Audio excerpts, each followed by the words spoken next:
Yin's ready for a new bucko. Special treat as Jake Mangum joins us today, a throwback player with hustle, heart, and a contact bat the Pirates desperately need.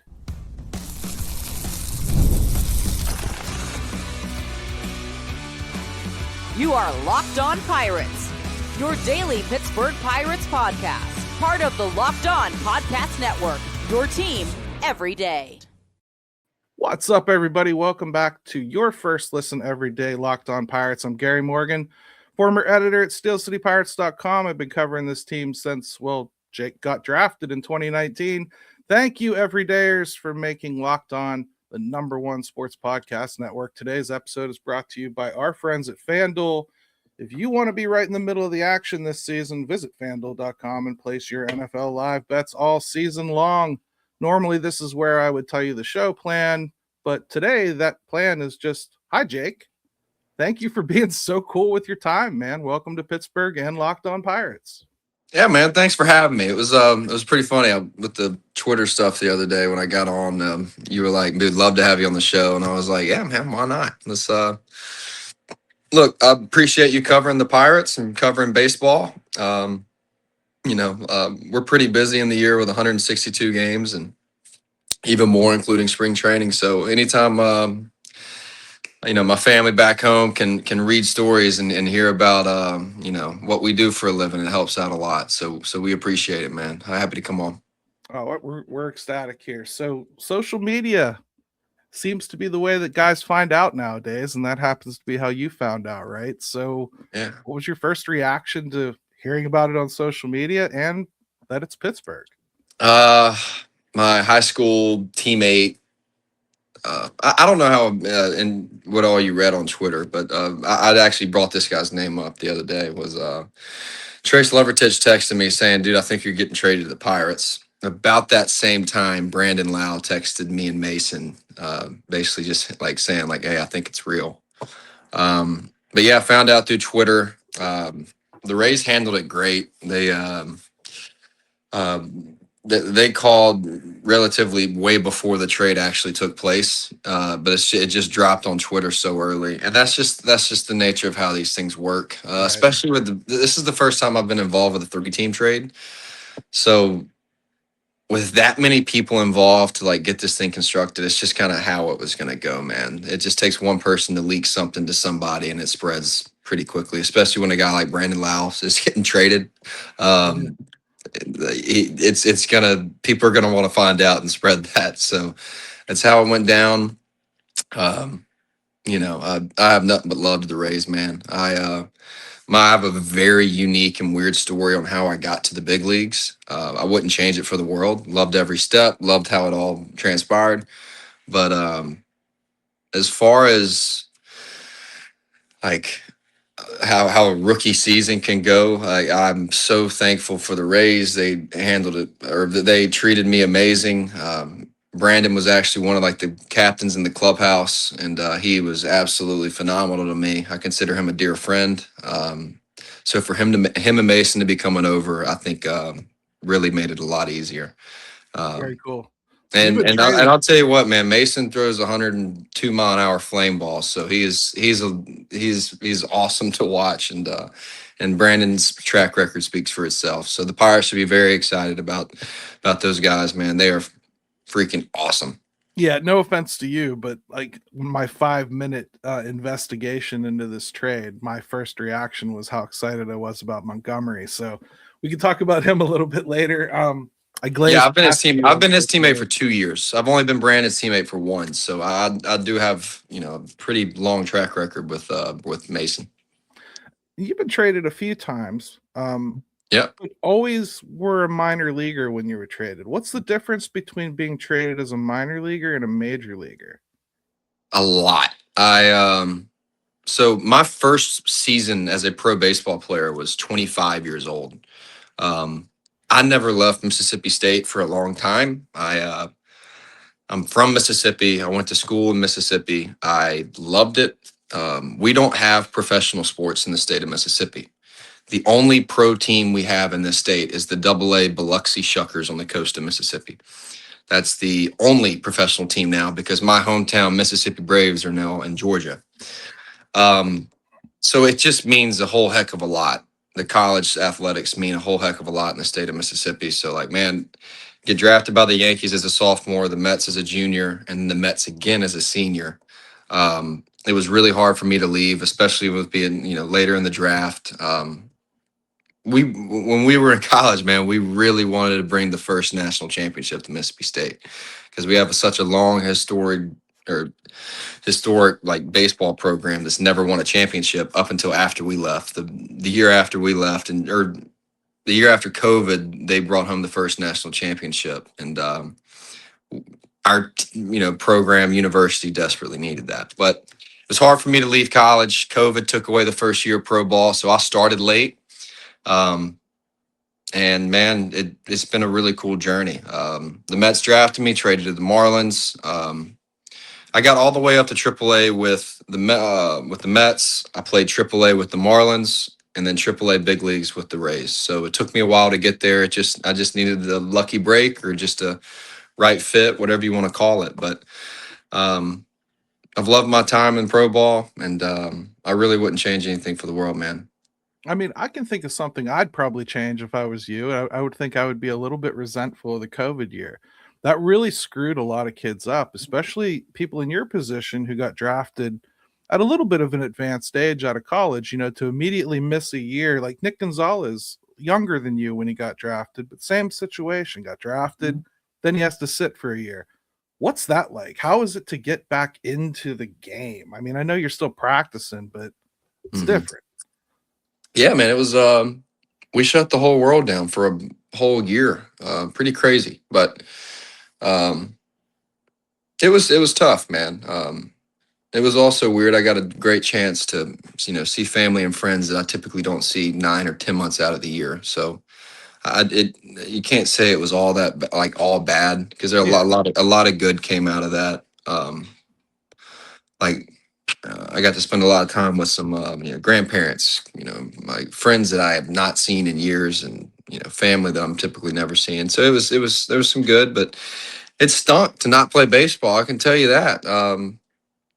Me and my buddy, they got drafted together as a senior. We laugh. It's like not a whole lot of people have been screwed more than the 2019 senior sign class. And what we mean by that is we're like the last crew to miss NIL, the last crew that really didn't even have a scholarship to play college baseball. Miss NIL, first year of pro ball gets taken away. So like there's not a crew that could really, like, if you're trying to see who got it worse, like there's not a crew that could back it up more than the 2019 seniors. It's true, but I think it's kind of garnered some respect for those that actually made it through, because there's some extra perseverance, I think, that comes with those guys. You were set up a little bit behind the 8 ball, I think, and just to see you fight through it and still make your dream come true. I love that. I really do. I think that adds character. Yeah, man, there's so many different ways you can look at this, man. I've learned, like, if you want to find some good in it, you can find some good in it. If you want to find some bad in it, you can find some bad in it. No problem. But the jump to the minor leagues to the big leagues is the biggest one. I will say that. When you're in AAA, I was in AAA for what, 2.5 years? Yeah, 2.5 years. Half year with Syracuse, full year with Jacksonville, full year with Durham. When you're hitting like 315 through that 2.5 year stretch, with the OPS, it's not terrible. You really think this, like, man, just give me a shot. Like, give me a shot. I really do feel like I can, like, it can't be that big of a jump. Then you take the jump and you're like, okay, all right. All right. Gotcha.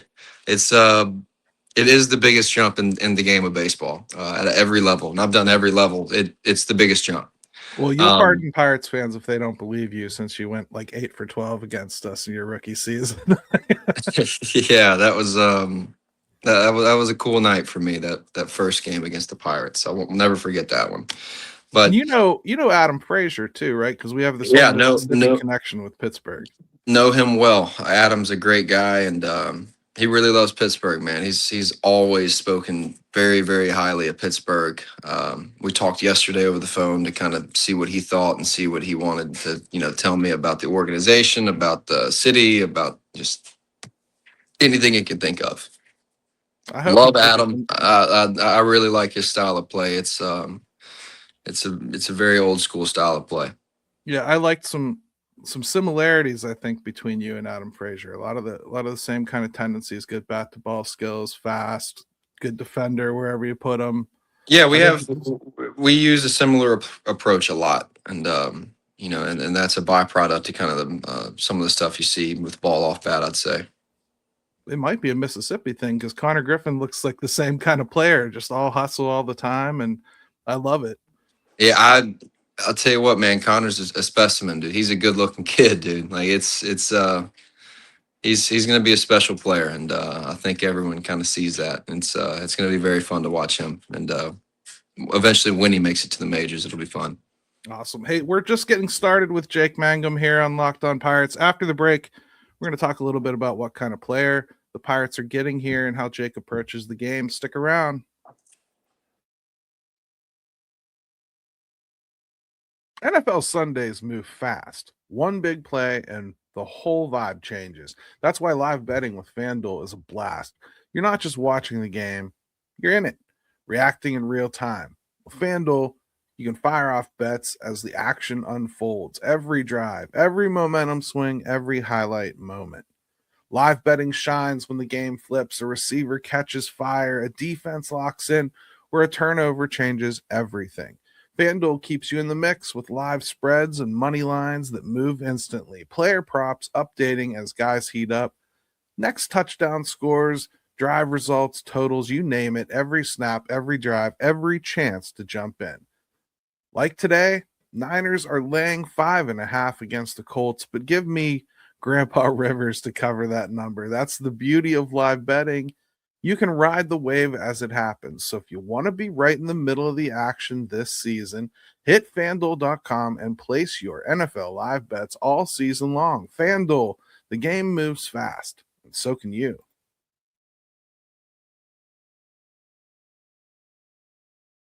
Hey, everybody. Welcome back to Locked On Pirates, the #1 sports network in the land. Jake, you're the kind of throwback player, I would say.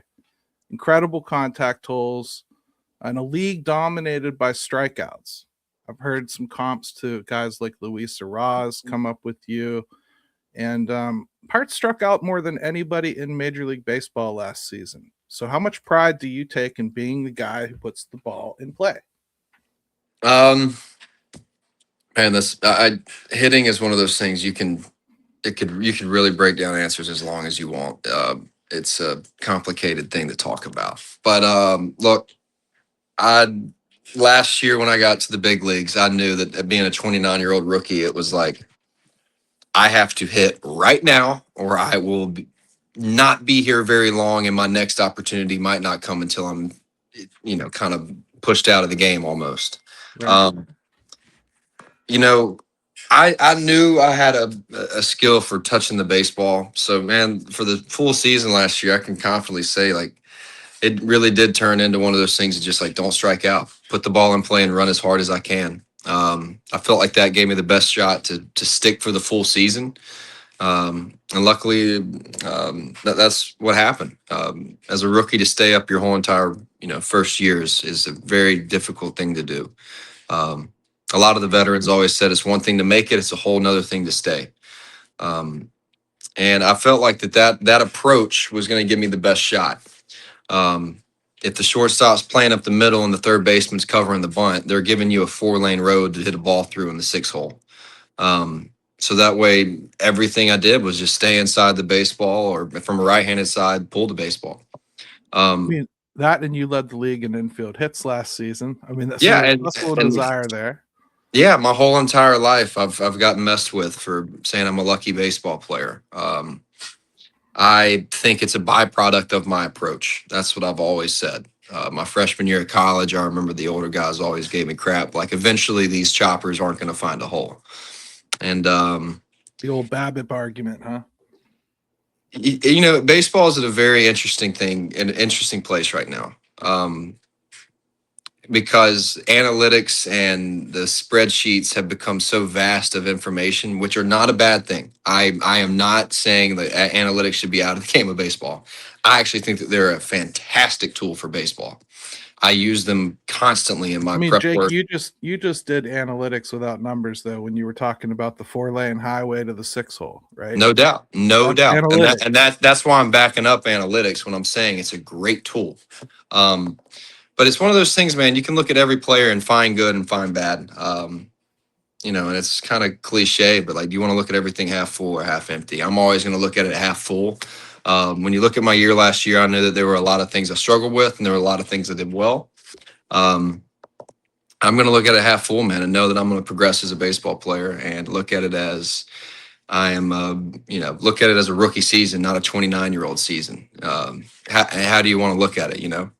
I mean, I feel like players that kind of practice more of your skill set tend to get overlooked, and I think we have forgotten that baseball really needs that diverse skill set in lineups. Do you think that we will come to a point when the league starts to recognize that we need guys that can do different things throughout the lineup, and we're not creating molds that can all do the exact same thing? Man, I think that that's the ultimate debate of like, how do you construct a lineup? Like everyone has fun with what would you do? Like everyone has their opinion on it. Sure. I had a great relationship with Kevin Cash with the Rays, and he called me. He was messing with me one time about it, so it was. I always laugh when this kind of topic comes up, but that's a tough question, man, because I've also seen the other side of it. Like if you have 9 big boppers that can hit it over the fence at any swing, like that helps. Like and there's no doubt home runs help. But if you have 9 guys that can hit over 300 and steal bases, that helps. I just don't ever think that there's this definite answer. You need a lineup that gels together. You need a lineup that everyone does what they do well to a high ability. And that's like the never ending debate that's going to be chased forever is how would you construct a lineup and how would you do that? But luckily that's not my job at all. Sure. My job is to play as hard as I possibly can and fight like hell doing it. I know when things aren't going well, I've always felt like I can revert back to just, man, touch this baseball and run as fast as you can. Have you had a chance to check out the dimensions at PNC Park yet? Huge left field, big Huge center left, huge field. center, short to right. Yeah, and it's an absolute beautiful ballpark. Right. And I'm not really asking where they're ballpark. going to play you yet because I'm sure you haven't been told. But Yeah, I know I just told him, man, like where y'all need me, I'll be. So y'all just let me know where to play. I'm on. Like I said, work hard and play hard. That's the 2 things I can control. Everything's else out of my control. defensively, I would say that the Pirates outfield has had some probably lower half of the league numbers. We do expect you to help fix that. How can you be a leader in the outfield and kind of help your defense bleed into the whole unit out there? Well, I think the Pirates got a leader in Brandon Lau. I'm not. The word leader with me is that I have no right in any way, shape, or form to even have that close to my name yet. I was a rookie last year. I'm just trying to be someone in the clubhouse that the guys enjoy to be around. That's really it, man. I'm not trying to lead nothing. I promise you that. There are a lot of ways we can do it. But one, just work hard, man. Like I'm a big advocate and believer in just like work hard, put your head down, just watch what happens. And if you do that enough, good things will happen.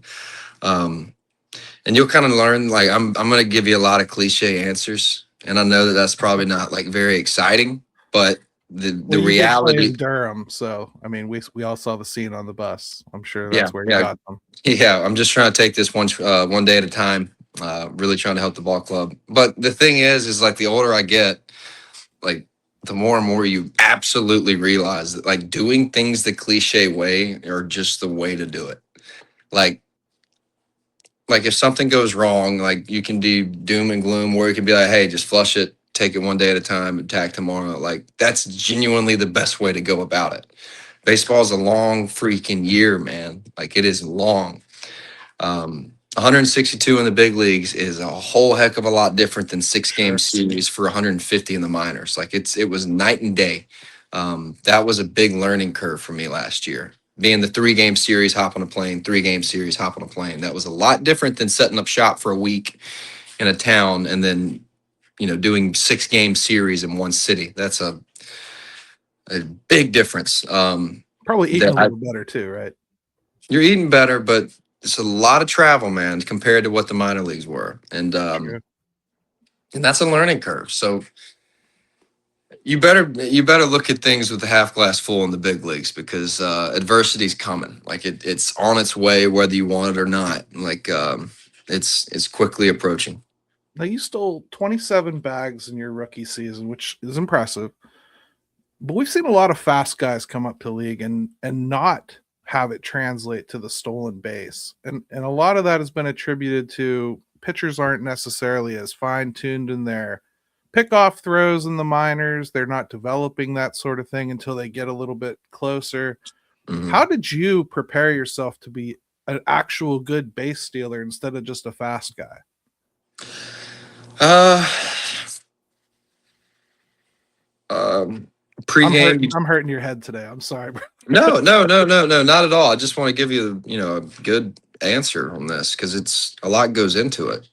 Um, I would say pregame, we break down a pitcher's pickoff move. You kind of dissect it into 2 things, which is one, how's his pickoff mood? 2 is how quick he is to the plate. Because just about every catcher can throw well and throw an accurate throw to second, just about all of them. And so that means you really run off a pitcher. If a pitcher's a 1-1 to the plate, you're not going anywhere. Like you're just like shut it down. He's saying you are not running on me. I'm focusing on you and the batter, which is a good spot to be in. I think the base stealer side of baseball that's overlooked is when I watched Jose Caballero in the big leagues last year steal bases. When I watched Chandler Simpson steal bases. When I watched anyone on our team steal bases. One thing that's overlooked is like if you get a pitcher going into like a 1 flat to the plate, a 1-1 release time to home plate, and that changes his stuff coming out of his hand most of the time. It changes his release point a little bit. It might get him. It might help get one of your big boppers to a 3-1 count because he's worried about the runner on first.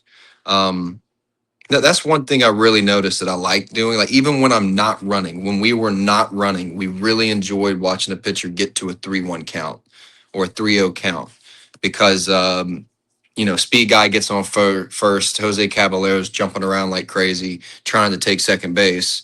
Next thing you know, your Yandy Diaz is we got a 3-0 count for us last year. So that was something I noticed. So it's not just when you steal the bases. It's there's a game within the game with that a little bit, and that's what we talked about a lot. That's what we went over, and it's something that I enjoy doing because that's one of the ways I know I can help a ball club win a game. Hey, awesome stuff so far. Let's take another quick break, come back, and keep Pepper and Jake with more questions. Basketball season is rolling, and there's nothing like being in the building. The crowd, the energy, those moments you just can't get from the couch. The only problem, getting tickets used to be a nightmare. Long queues, logins, and prices changing at checkout. That's why Game Time is a game changer. It puts the advantage back in the fans' hands and makes scoring great NBA tickets fast, easy, and stress-free. I pulled up the Game Time app to check out upcoming NBA games, and in just a few taps, I had great seats locked in. What stood out? The app shows you the view from your seat before you buy, so no surprises when you get to the arena. I'm not super familiar with Cleveland, so I needed this sort of thing. I don't go to that arena all the time. Take the guesswork out of buying NBA tickets with Game Time. Download the Game Time app, create an account, and use code LOCKEDONMLB for $20 off your first purchase. Terms apply. Again, that's code LOCKEDONMLB for $20 off. Download the Game Time app today.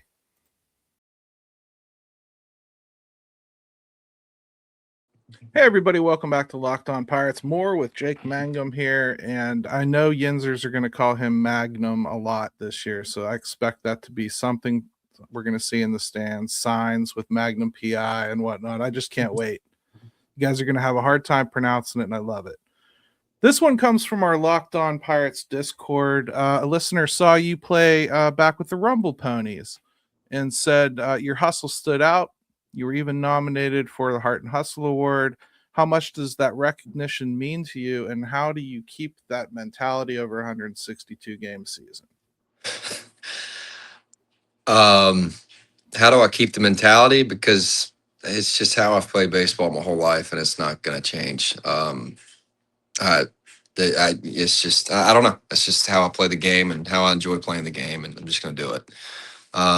I think he just wanted to say Rumble Ponies. People love. Yeah, dude, I freaking love Rumble Town. So, all right, so I had a great time in Binghamton, New York. That for real, like our crew in Binghamton that year had so much fun. I thought Binghamton was a great city. I thought I got really fortunate with a good team. We had a really good crew. But what the award means to me. So I come from a football background, pretty heavy. Grandfather, Boston Patriots, uncle, Carolina Panthers, dad, Chicago Bears. So I picked baseball. And in my dad's office, he didn't keep very much like memorabilia. But one thing he always kept was the Ed Block Courage Award, this like helmet trophy. And the closest thing you can get to with that award is that Heart and Hustle Award. So my dad's someone I look up to a lot. I wouldn't have played college baseball if it wasn't for my dad. Like he was a big reason I became any type of decent baseball player. So to always kind of see that award growing up as a kid, like always, that was one thing he always kept as like a centerpiece on his little desk, his little office desk. To win like an award that's like parallel to that in the game of baseball means a lot to me. Yeah, so I'd say that's what that kind of meant. And as far as playing hard goes, I'm gonna play hard. It's how I help a team win. So that's how I'm gonna play the game. So what's your off-season focus heading into Bradenton this year? Besides just getting better in general, I'm sure that's your main focus. Yeah. Long story short, get better. Every baseball player in the world can get better. That's kind of, it's a game. We chase perfection and we're never going to be perfect. So you play a game of failure. So there's always something to work on. And for me, it's work on the other clubs in the bag, if that makes sense. Like last year, I genuinely took 85-90% of my bats left-handed, thinking hit this ball on the ground through that hole over there. And I want to take more shots. If I'm into an advantage count or if I'm facing a guy that I know I'm getting a drivable fastball, let's take some shots. I truly believe we can work on that and, get the slug numbers back up like a little much better and hopefully not affect the average too much. But I'm going to talk to the Pirates hitting staff about that. They've everything they've told me is really cool. I'm enjoying what they're throwing at me and very excited to see where we go with that. But I'm working on driving the baseball, man. Despite popular opinion, I do have a little bit of pop and I want to hit the ball a little harder. I get that. And I saw you hit one oppo. So I mean, like if you can hit I one oppo, I appreciate that. if you can hit one oppo, you've got power whether you're using it or not. Yeah, I'm someone that pretty much all my life for most of it depends where I was on the way. But if I had a 3-1 count and got a middle fastball, I was trying to shoot a 3-hopper through the 6 hole. That's what I tried to do. And now that I have a year of experience under my belt, I'd like to take that next step and progress with taking shots when when you know you're getting a ball over the plate or when you know you're facing somebody that constantly throws you the same pitch. Just getting that experience of facing people really helps.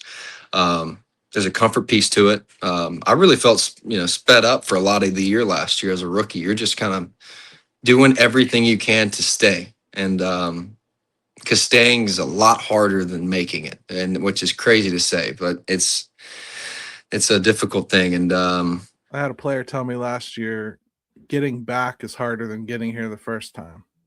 Yeah, I believe it. I'm sure it's and as a 29-year-old rookie last year, when I got called up for game 2, I missed the first day and ended up staying the whole year.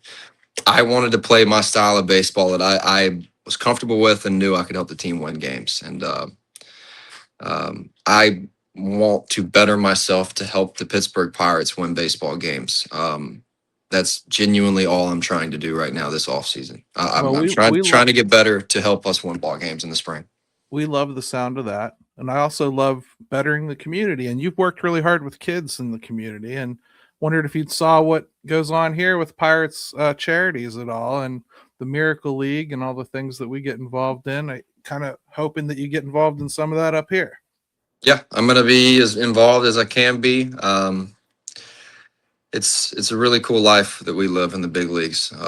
It's really, really cool. And it feels like not long ago, I was just playing t-ball and rec ball and running around, the city of Flowood, Jackson, Mississippi, just trying to figure out life, and still trying to do that part of it. But I'm happy to help any way I can. I'm genuinely excited to get to know the community of Pittsburgh. I've heard great things. I know I keep hearing blue collar, and that's like music to my ears. So I'm fired up to see what that's all about. And yeah, it's blue collar. We're getting a little more techie, but it's still got that blue collar flavor to it underneath everything, and you're gonna fit right in. PNC Park is famous for its view, but what are you most excited about to see in Pittsburgh? Oh man,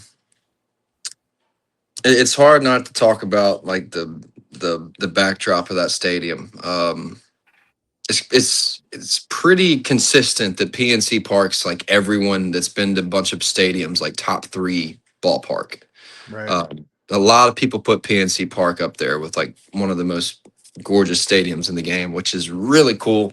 I'm fired up to be a part of that. But hearing the staff and the front office's like vision of like how they're trying to win and like take the next step and everything that they've said, I want to be a part of something like that, like really bad. And hearing all that and them taking the opportunity on